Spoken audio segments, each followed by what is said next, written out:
lads. Today, at least that it is going up, we're getting the awesome epic end of NU Season 1, as I've decided to call it. Pretty much just meaning the meta after these tier shifts that we're getting in September is going to be so vastly different from what we have right now that it may as well be an entirely new tier. And to cap it all off, I decided to use some garbage. Mostly because I can just talk about whatever I want to during this live.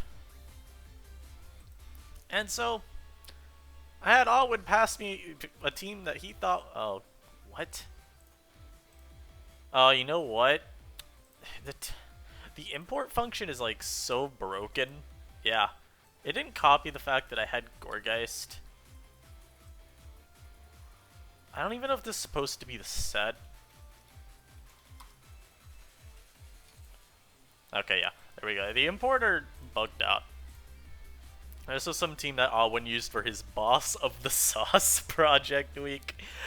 It's honestly kind of funny seeing the themes that he comes up with. That stall team that I played a couple lives ago was someone's submission for that week, actually. Murder is a more... okay. Whatever. So, I don't really know what I want to talk about this live. There are a few things.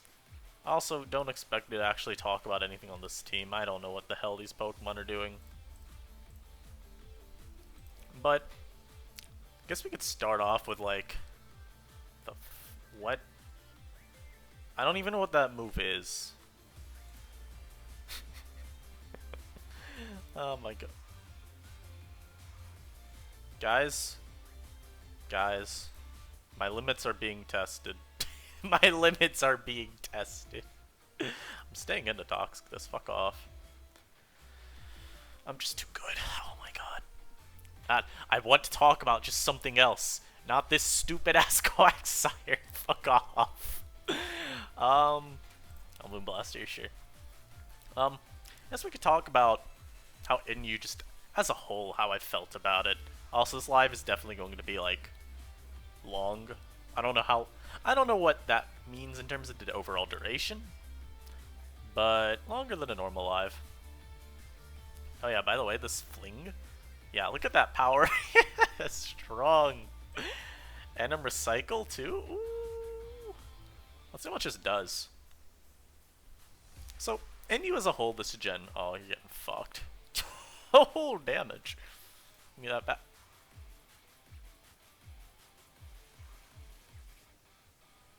So NU this generation has been pretty honestly good in my eyes. I know some people haven't been the biggest fan of it. They felt that teams are just... like, it's not very fun to build for. Because there's just so little you can actually do. Right? There's a very limited pool of Pokemon. It's very reminiscent of... what the fuck is this? But it's very reminiscent of these, like, older generations. Wherein you just didn't have a whole lot that you could try. Oh, fuck off. And as a result, people aren't as enticed by it. There's less room for innovation within team building because, well, hey, you've got a very distinct pool of Pokemon that are viable, and they mostly control the meta.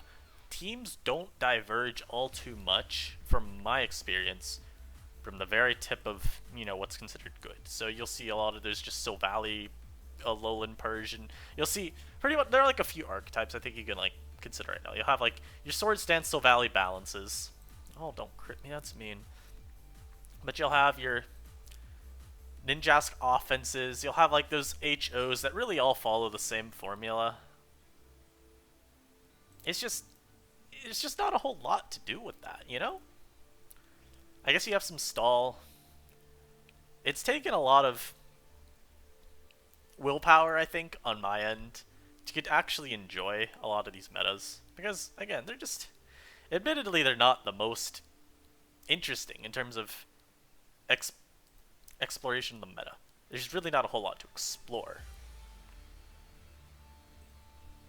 Because the pool of Pokemon that you see is pretty much always going to be the same.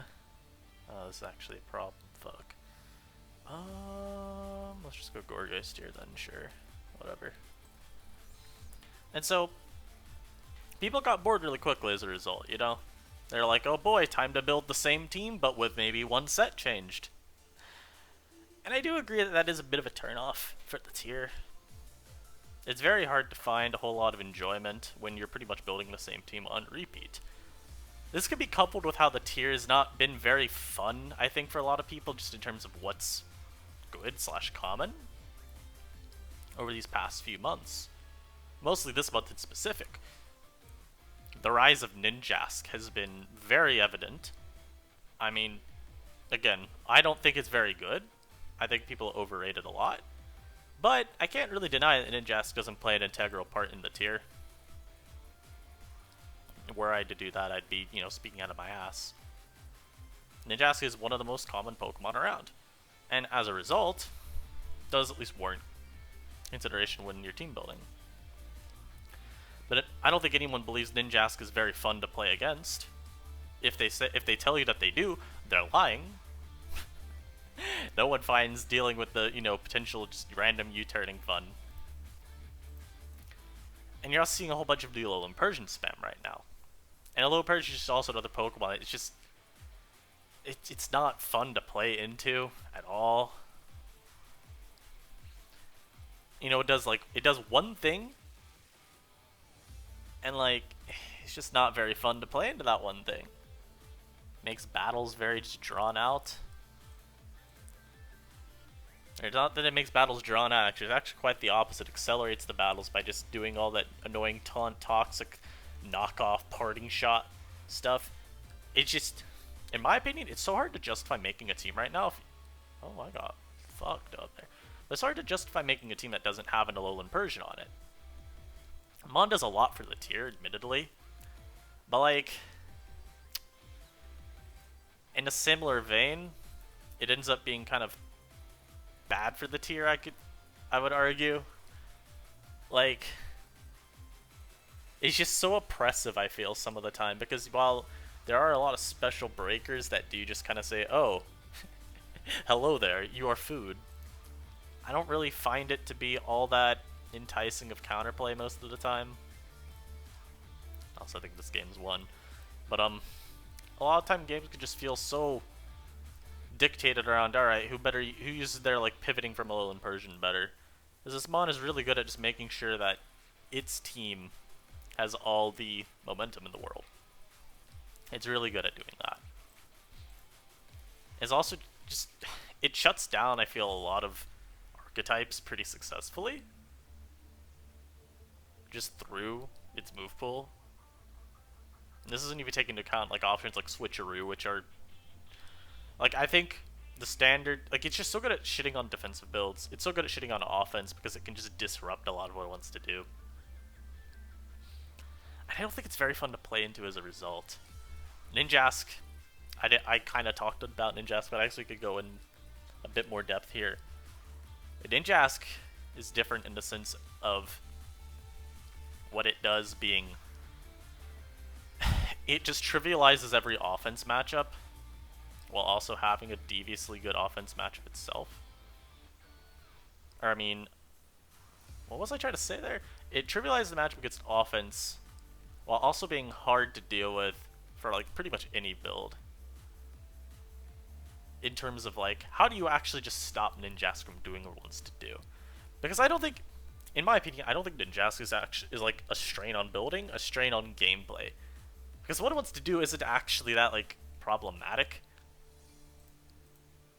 We did predict that right, okay, cool. But what's annoying about Ninjask is that, I mean, I've seen a lot more Ninjask actually running heavy-duty boots recently. And it does make it just a little bit more annoying because, you know, it's not as simple as now, okay, put up rocks. It doesn't get to do what it wants to do. And that can be a little bit annoying at times. I'm actually just going to volt here. You aren't staying in. But I think it's just very annoying because most archetypes just don't have a solid way of, like, guaranteeing momentum to be made against the Ninjask. Okay, that's a weird time to forfeit. You know, most of your counterplay is just, okay, chip it down with, like, Helmet. I think there are a lot of Pokemon that are good at that because we have a lot of U-turn resistant foes that can very easily pivot into it on those U-turns. Get the helmet chip, and Ninjask gets hit by helmet 6 times and it's gone. Ninjask gets not run roost. And I think it also doesn't really ever find great chances to set up with Sword Stance, which is to make counterplay into it a little bit easier, I think, in some ways. But it's just so annoying, because, like, Ninjask fits really well on offense. And a typical counter matchup for offense is like Kanga, right? God, I keep leading Garbodor, and I keep leading these stupid Magnetons. God damn you. But so, Ninjask always having Protect means that offense has actually a really good counter tool into Kanga. Also, you are in here with me, buddy. I am so sorry, but you are in here with me. And so, Ninjask just pretty much makes offense kind of unreliable entirely as an archetype. Yeah, that's what I thought. Because, what do you really do against it? It's just so fast. What the fuck is that team? Holy shit. But it's so fast, it's so hard to, like, actually pin down because of that. If it runs boots, it's even harder to pin down. You're really reliant on just finding stray chip versus it, because you can do that. Ninjask does like to pivot into certain attacks, mostly making use of like what it can quad resist. You really only see it doing that if it has boots.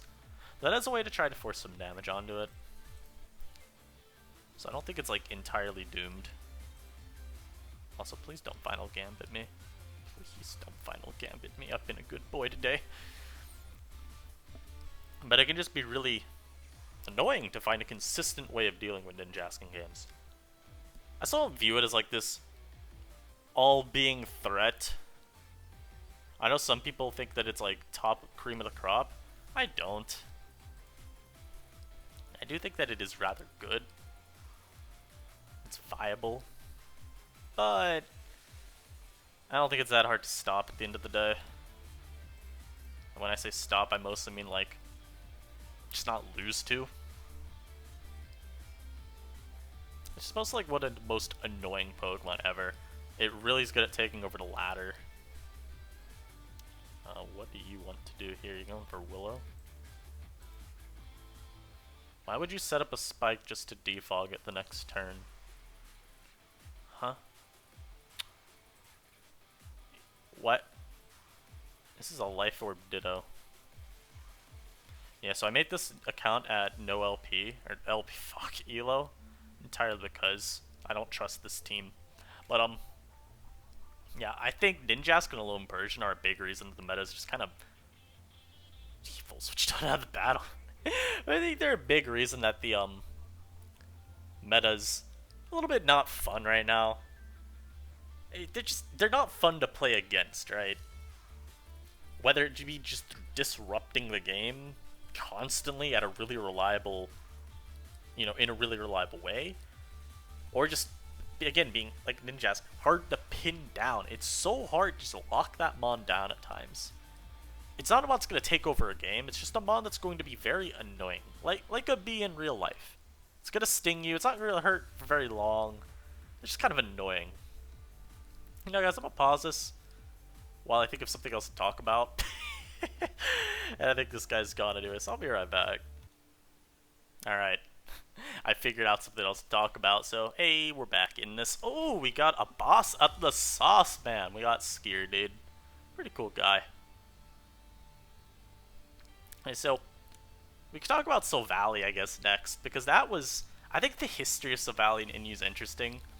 I did talk about Silvally a bit recently in the Silvally video, but there isn't, I didn't talk about it in like full depth. I mostly just went over the Silvally forms, what they do. So let's talk about how Silvally evolved over the generation so far. What's really interesting to me is that at the very beginning, Silvally didn't get used a whole lot in Inyu. Most people were focused on other Pokemon. I just think it's kind of funny. You didn't really see a whole lot of hype towards Silvally at first because people were looking at stuff like, say, Sneasel, Toxicroak, even way back then, Kofa, Haunter. That was a oof. I hated Haunter meta. Turtonator, Scrafty. And you did have like Silvally Fairy running around at the beginning of Inu, and that was probably the most common one of them all. But beyond that, you didn't really see a whole lot. Once Silvally Fairy left, we started seeing the rise of certain other valleys. And that's primarily in the form of Silvally Water at the time. Silvally Water is really the first valley that like stepped up and started being good. People realized, hey, this tier needs water resists. And hey, this Pokemon resists water, let's use it. And it was pretty good at the time too. Wow, that does so much. Hello? Ooh, on my Air Slash again though. Flinch. Hey, I dodged. Same thing. Hey, that's the same damn thing. Get on about. Yeah. So, you see a whole bunch of Silvally Water. You did kind of see some Silvally Dark. Silvally Dark's a weird one in that people were always pretty high on it as a Pokemon. It just never picked up for the first few months. It was weird. People knew that it was good, but there was still some weird hesitance to use it. Also, I'm knocking this. Yeah, parting Shire, because I think he'll just predict being a hard Rotom fan. But there's still a weird hesitance to truly acknowledge the Silvally Dark. It wasn't until you saw, like, Indeedee female drop into the tier, I think. And people still just acknowledging, hey, Silvally Dark's better than Skuntank. That's when you really saw it take off as a Pokemon, I would say. And that's not to say that it was bad up until then, it was just... I mean, look at its usage. Silvally Dark fell into ZU. Like, it had like 1% usage at all the tiers that people were saying, yeah, this is good. You know, people in P were saying it's broken. People in RU at the time were saying, oh yeah, it's probably... It was in contention for, like, the best Silvally form with Fairy, with Ghost and Steel as well. Which I just find kind of funny. Also, I don't think that this lives a hit. Oh, fuck off. Ah, that hurts. Stop. Stop, please. Let's go for parting shot here. Oh, you've been parted with, friend. Goodbye. Yeah, I might get my own spikes up here. But yeah, we didn't really see much Silvally of other kinds at first. And it slowly, as the meta developed, people were like, oh wait, Silvally Fire is really good. Because Inu's fire type of choice until like May, I think it was bear with me here, it was Flareon. Or Heatmore. Yeah, Heatmore was a funny one. That was never one that was like any good, it was just, you know, it existed. Oh, he's Endeavor, I see. Well, you know what? I don't particularly care for that. Do I gunk here? No, he's just gonna keep this in. But Silvally Fire picked up, and I think around that time as well, that was when we were seeing... Hey, fuck off. What? No, how dare you? No, you can't even do anything! Why? I could just sack this here. So I'm gonna do that. Just for Quake. Part of me thinks that this is choice at this point, if I'm being real. I was wrong. I'm gonna keep this around though. Cause I got Clefairy. I got the Clefairy. Look at that. Chewing it up, eating it up. Yum, yum, nom. Around that time though too, with Silvally Fire really rising, Wishy-Washy had also been picking up prominence. Because Arctivish. People were realizing, oh wait, Fishisurge is kind of cool. Arctivish did not last very long. Like, at all. Why'd that do so much? Hello? Why is that doing so much? Oh, Sludge Bomb's about to fuck me though. Yo. That's not very cool. But so, with Wishy-Washy rising up, people are like, oh, we got another bulky water type. And around that time, we also saw the rise of... What's his name? Yeah, what is his name? We saw the rise of Savali Dragon, because people were like, oh yeah, water resists are good to have. People really just wanted a resistance to fire, and even water. Because Archivich was a bit annoying, and obviously you don't pivot into the other move very well, but don't be no item Hakamoto or Scarf. Don't. Just don't. Yeah, that play was kind of cash though. Not gonna lie, Skier, dude, you kind of played me there. But you saw these rise of alternative options to Savali Water. And you also have to consider this. Savali Water was not just good because it was like a water type. It was good because Swords Dance sets were super scary. It was just generally really good as an offensive Pokemon because, you know, you could really easily pair it with something to take advantage of like Eldegoss, like such just Trampa. Also, I guarantee you this thing is not holding an item. I did 0. It's time. Unfortunately, I'm Spadef. But it's okay. It's okay, boys.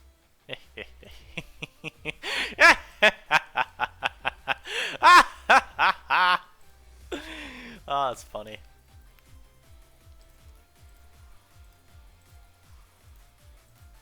Look at this.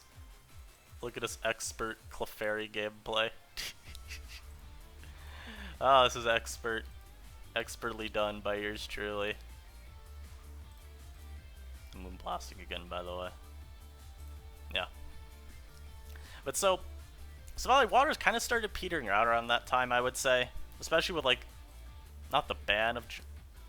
Who are you and why? No. Fuck off. Hello? How dare you? So you started seeing Savali Water peter off in favor of, like, Savali Dragon, Savali Fire, and Savali Dark. It was around that, those were, like, at that time, the 4 easily top valleys, but that was when we were starting to discuss, hey, Dragon and Water should probably switch their rankings. I think it was also the time where Savali Poison was, like, Savali Poison's a weird one. Savali Poison never really, ever took off at any point in the meta. He just kind of always existed, you know? Oh, my bad, I was reading what Skier said in the chat. But it's weird. Savali Poison just... Everyone has kind of always acknowledged it, that it was like, yeah, it's a good Pokemon. Checks Toxicroak. Checks Sock. You know, at one point Sock was a better Pokemon. And it's just always offered this weird... Oh, why? Oh, that's a dirty team. I don't know if I can even... How do I even beat that team? Oh, no, I found it. This is where I beat... How I beat that team. Oh. Honestly, this mod kind of can... give his team an issue. Yo, I'm gonna lead Lantern. Yo, I'm gonna Whirlpool this. Yup. I mean, this mod doesn't get trapped, unfortunately. But it still takes damage, you know? And that's good enough for me. No, not Psybe, I want to Volt, because I think he'll switch here. He actually doesn't. Cringe. Nightshade. Hold up. Stay in. Hold up, this could be this big if true. I lied. It wasn't big. It wasn't even true.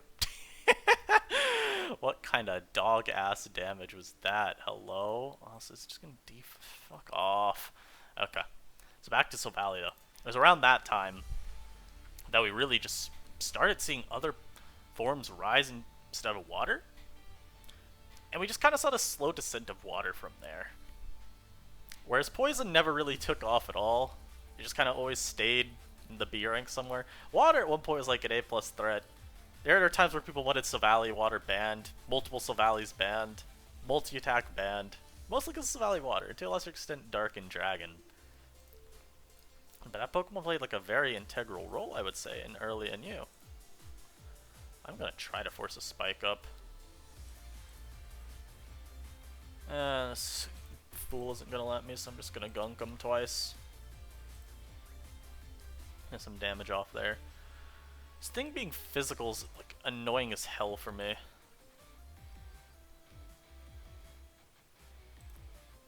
That did so much. Hello? What the fuck? That did way too much damage, friend. Yeah, what? I don't understand. What is this thing said? What is this thing said? Yeah, and so as the tier just progressed, you saw less and less Sylvally Water, more and more Dragon and Dark, really. Eventually, we also got like Steel and Ghost, with Steel obviously having gone now, but I think really, as we got these just, I'd say better Valley forms, or just more Valleys to give Water even more competition just for the slot, we rarely have seen Valley fall off. But I think tracking the, like, the arc of Sylvally Water is a very interesting thing to do. Just because of how dominant it was at the beginning. Again, it had great synergy with, like, the breakers of the tier. I think it's just very cool. We're gonna Moonblast.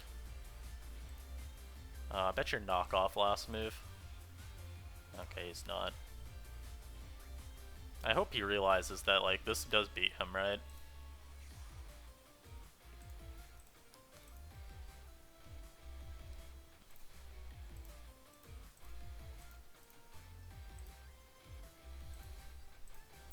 I hate this Kofa. My bad if I'm, like, not talking much at all, by the way. I'm trying. I want to beat this dude's stall because, again. Oh, wow. Yeah, this is a horrible set. Wow. That's just terrible. Going to Quagsire, buddy. I kind of wish I was stored power. That'd be funny. But yeah, I like looking at Sylvally Water over time just because it's so interesting to see how that Pokemon went from being one of the best in the tier. It's not really worth running a lot of the time. Oh, that did 0. And it's very interesting to see how, like, Dark has just remained consistent ever since people finally were willing to use it enough to tier it in this tier. Also, it's really bothering me how little damage that I'm doing despite having this boost. Alright, you can stop switching to this Kofa, I promise. Thank you, I got another boost. Softball it up. Let's see how much this does now. Can you stop using Protect? God. Oh my lord. Wait, the damage. Yes. Another boost has been acquired. You fool. Let's see how much this does now. Stop going for Protect. Here's the problem. I actually just don't do damage to the Quagsire. And unfortunately, because I'm unaware, it ignores the defense boost that I have. Which kind of sucks. So I'm going to go into Gourgeist here. He actually crits me. Thankfully, he didn't crit burn me. I'm toxic here. Now, why would you go Skuntank when you have a full health Avalugg? Like, what the fuck kind of play is this? And he gets the poison. Honestly, I think I might just forfeit this game. I don't have the time to deal with your annoying-ass stall. I also just don't think I have a way to meaningfully break this, you know? It seems just too annoying. Oh, now you go Avalugg. Yep, we're out. I'm gonna pause this again while I think of something else we could talk about. Alright, I figured it out now. Also, I'm seeing that we are up against this dude and his lovely team again. Oh no, and he let the Pikachu, it is doomed. So he's gonna do, watch, he's gonna go for knockoff here, it's gonna go like 12. Oh, I meant 12, I meant to say like 12 million. But, so, topic now, where we're gonna go over, is some of the earlier bans that we had in this generation. I don't know how many people that watch me are aware of, like, early tiering in U for Gen 8. And so I think it could be kind of cool to talk about a little bit. Oh, this was to do with the Life Orb Lantern. Or not Lantern, Ditto. But, one of the big things that I knew this generation would probably, like, cause for tiering would be, the mystery of figuring out how to handle the power creep. And the removal of Pursuit. With that second one being, like, particularly impactful. So, the fuck is this? I have no idea what this set is. I don't even know what this mon does. But so, let's talk about some of the earlier Pokemon. I want to talk about Haunter first. So, Haunter was a Pokemon that I called out would probably end up being broken. There are a couple of reasons for that, and I think they're pretty easy ones to figure out, especially given what we just said. One, Pursuit was gone. In general, this generation has seen the rise of a lot of these frail, dark, weak wall breakers becoming really good, like the fast ones too, because last generation. So let's look at Gen 7 and U. you'd be looking at like Sigilif, and it's like Sceptile. You could kind of keep those attracted with Pursuit Trappers. If they couldn't KO you, like maybe not Sceptile, that's not the best. Nah, Aerodactyl will trap that. But so you'd be looking at Pursuit Trappers to punish those, you know? You leave them in, you are prone or vulnerable to being revenge killed. And in this generation, we don't have that luxury. You know, people are not punished for just throwing out their hunter or getting it off a good pivot. And so it makes it really unpleasant to play into. Oh, this is like CB Rockhead, I bet. I'm about to just die. Oh, no, he's power up punch. Oh, well, somehow that's even worse. Please don't be sucker punch. Oh, he's just power up punching again. Oh, I see. Well, sir, oh, sir, please no. Oh, please no. Tactical sack on the guard, by the way. As we were saying, removal of pursuit, and in general the tier, especially at the time, with the power creep down, both in terms of like defensive Pokemon not being able to handle hunters well, and in terms of the speed. At that point in time, we're talking like April meta, the base 95 speed tier, which was, you know, probably referred to as the Soul Valley speed tier, was really important. There weren't a whole lot of Pokemon that like broke it. Sneasel's one of them. There's some boosted threats as well, like you'd have Shell Slash Turtonator. What's the other one? DD Scrafty. Flame Charge once it got its Valley Fairy. But in general, it was not easy to deal with a lot of Pokemon. They were just so much better because of the speed tier being lower, because of the power level being lower. And with Haunter, it was really easy to see why it'd be a problem. There weren't really many good dark types either. People were running AV Skuntank unironically. It was just a sad time all around. And so, ended up getting banned pretty convincingly. I don't think there was really anyone that disagreed with the ban decision on that. One that I think people did disagree though with, like Kingler. Because on paper at least, there were plenty of checks to Kingler. You had like Eldegoss, you had Wishy-Washy, you had like Silvally Water at the time. Silvally Dragon, I guess, it wasn't really a thought in the minds of many people at that point. But technically it was still an option. Now let's see if I can even deal with this. I think it was Tinted Lens with these air slot. No, I don't fucking know, man. But Kingler was annoying for a few reasons. Mostly, I think the main one was like agility sets were just so damn annoying to deal with. I'm actually really surprised I KO'd. Wow. But yeah, agility sets were really problematic. Because Kingler was really strong naturally. And so trying to figure out how you were supposed to deal with it when it was getting all that juicy speed was just not easy. It was a genuinely really hard Pokemon to deal with in that sense. And its coverage was hard to figure out. It had so many ways that it could configure its... I might have just lost voice. But it had so many ways that it could configure its move pool. You had... Oh, so what should be Final Gambit here? Oh, I see. He yawned. Well, let's hope you're not Final Gambit. That's the one way I think I could win this game. The single way. Also, this thing's toxic, unfortunately.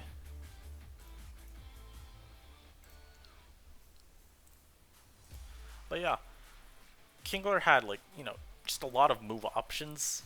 And so it was really difficult to actually figure out what it wanted to do. Oh, I forgot. No, I'm dumb. This actually could be a fucking mirror matchup. Oh, this thing's on a timer in terms of the moves it can use, at least. Oh no, don't drop my special attack. Yeah. It was hard to figure out what you wanted to do with Kingler. Wow, this dude's getting every bit of luck he needs. Because Kingler, what it would do is it would have superpower, X Scissor, Rock Slide, Liquidation, Stomping Tantrum, Agility, Sword Sense, like all these moves it could have, and you have to figure out which ones it did. Oh my, can you stop getting every special defense drop you need? You lucky bastard. How dare you? Also, like, it's actually like ideal for me not to boost further versus this. Because I don't want to give him more boosts when he inevitably goes back into this. I don't think he can win at this point anyway. I think he's just PowerPoint stalled. But yeah. But so Kingler was just really knowing for that main reason. And you also had to look at it was like, at the time we didn't have a lot of great water resists. I think if you had reintroduced Kingler now, it'd probably be fine. Tier's faster. Like, that's another example of a Pokemon that benefited from the slower tier. But the tier's faster. There are more Pokemon that you see that can beat up on Kingler. Like, oh, man, you know the ones. Like, Scarf Rotom is one of them. Again, you can kind of tell by voice, like, it's very hard to justify a Kingler ban at this point. We are unbanning all of the stuff that's banned come the September tier shifts. That's officially said, so I'm fine with saying it here. And so, hey, we'll see if Kingler looks fine with what we have now and what we're getting. Next up, let's see. Scrafty was an interesting one. Because the tier never had a lot of fairy types when it was here. It was like Silvally Fairy and Clefairy. I don't think Alchemy was down at the time when we had Scrafty.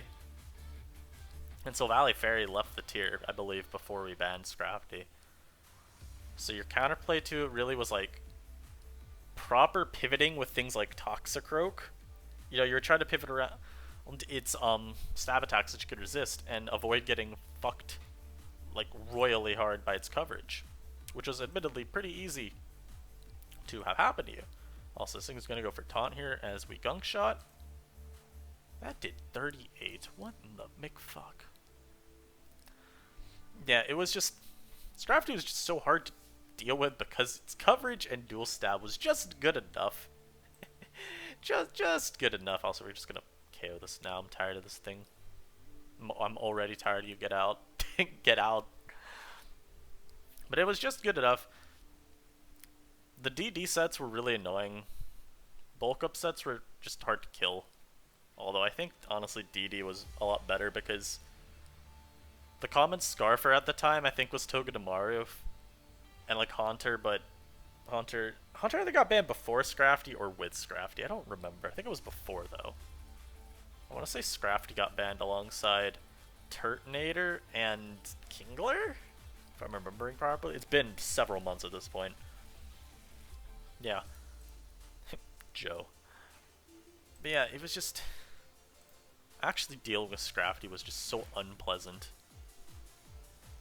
I'm gonna defog these away. I really don't feel like dealing with multiple spikes on my end.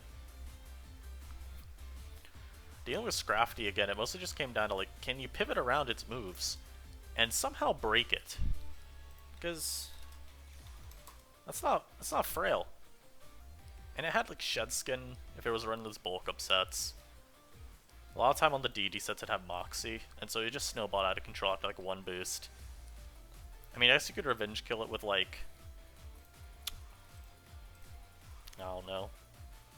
Scarf on Pheasant was big at the time. But like, that's not really something that's hard to, you know, patch up with your team, especially because Rhydon was in the tier at the time. Kind of arbitrarily walling. Why are you still staying in, Mike? Why are you Fire Punch, my guy? Oh my god, you fucked up. Again, there's just so little I can actually say about Scrafty, because I think it was pretty blatantly broken. And there was Turtonator, and I'm not even convinced Turtonator, like, it will be balanced if we get more drops either.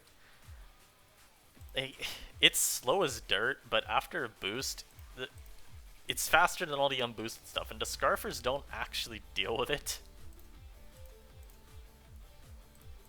It's just kind of a silly Pokemon. I really have nothing to say about it. It just, I think it would still be broken. Its coverage is sort of limited, but it doesn't really end up mattering at all. Because you have just the coverage you need, Dragon, Fire, and like Earthquake if you went at Lantern even. That was pretty common back when it was around. Mirror Coat, yeah, I see. Yep, this is not 1v1, my guy. That's not good. Like, once a Turtonator got set up, there were very few Pokemon that actually could deal with it, and even something like Clefairy, which on paper could sort of keep it contained if you weren't T-Wave, Just kind of shell smashed in front of you again and into it KO'd you. Man, I'm telling y'all, fucking April and earlier NU was wild. This isn't something that we banned, but when we had Mantine back in beta, or alpha, I guess. Yeah, it would have been alpha. It was awful. That mon was broken as hell. Rain sets were just so stupid to deal with, bro. Okay, cool. I'm actually just gonna spike up versus this. I would like more. Not like I can hit the croak anyway. Oh my god. Sneasel. Is there really much I need to say about Sneasel? It lost Pursuit and somehow was even more broken because of the decreep. You know, you'd have at the beginning Sneasel was viewed as like okay enough in the tier. Okay, yep, that's not how that move works. Now, at the beginning Sneasel was viewed as okay enough because at the very least it didn't have knock, and so it didn't have like the just guaranteed punish button, but once it got knocked, everyone was just like, yep, broken. I mean, it was just so silly. Alright, now the question is, how do I beat this Toxicroak?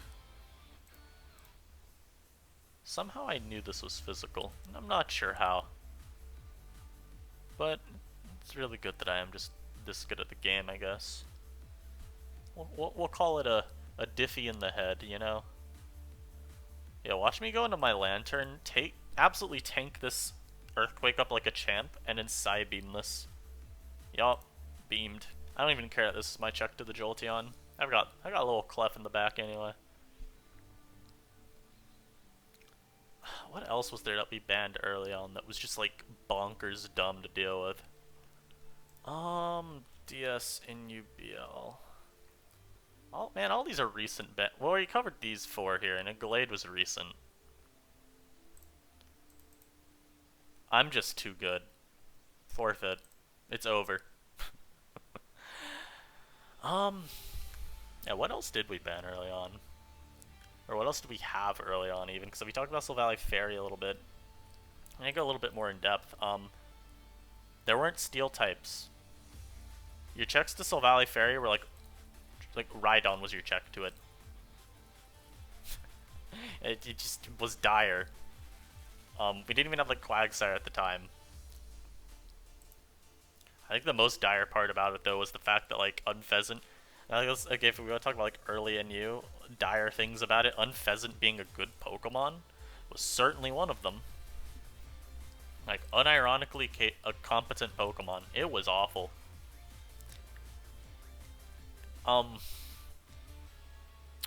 Crustle as a Pokemon back then, I don't know why, but it was ranked at like B on the VR when we first made it. What the fuck does this mean it's using? I am scared. Help me. Oh, it means he's healing me again. I see. How thoughtful. Okay. But, I guess Crustle, at least in the eyes of some people, it was good. Fug. What made you think it would work the second time? Like, what? Y'all are seeing the same thing I'm seeing. Like, I don't know, man. I know this is low NU louder, but like, I would imagine common knowledge of mechanics is applicable anywhere, right?